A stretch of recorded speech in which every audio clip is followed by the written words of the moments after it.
Si Marimar, ganito yung laro niya si Marimar eh. Paano ba laruin yan? Sige, kita ko sa'yo ha. O, ganyan.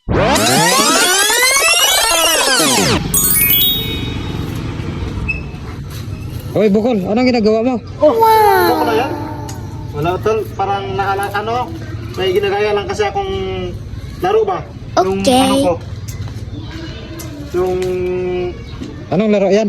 itong tinatawag nilang box jump. Nalaro mo na to? Bago ko lang marinig yun ah. Okay, Box pakita ko jump? sa'yo. Paano? Pakita ko sa'yo, maganda to. Ganyan kita kakaraan eh.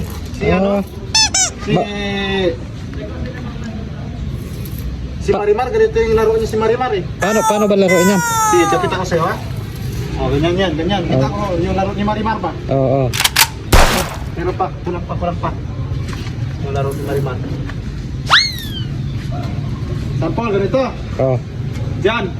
Kung saan yung pato mo, huwag mo lakbangan. Oo. Yung ito, huwag nilang jump square ba? What? Oh.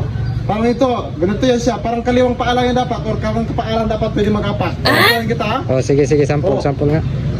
Up. Ay, naku, Bukol. Oh, ganyan oh. Okay. Oh, ganito yan. Ganun pala yun. Oh.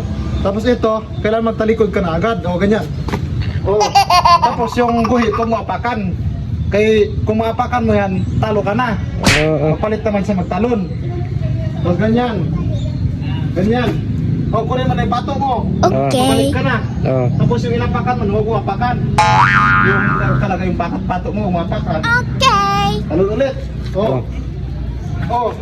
Oh, tapos na. Tapos na. Apat naman, ganyan. Ganoon lang siya ba? Parang larong Pinoy na matagal na nakalimutan ng mga kabataan ngayon. Nakikita ko si mga kabataan ngayon, pero naman gadget. Huwag ganon. Dapat pangalagaan natin yung kultura ng Pinoy ba? Yung gusto ko sana iparating sa mga kabataan ngayon. Paano makarelate?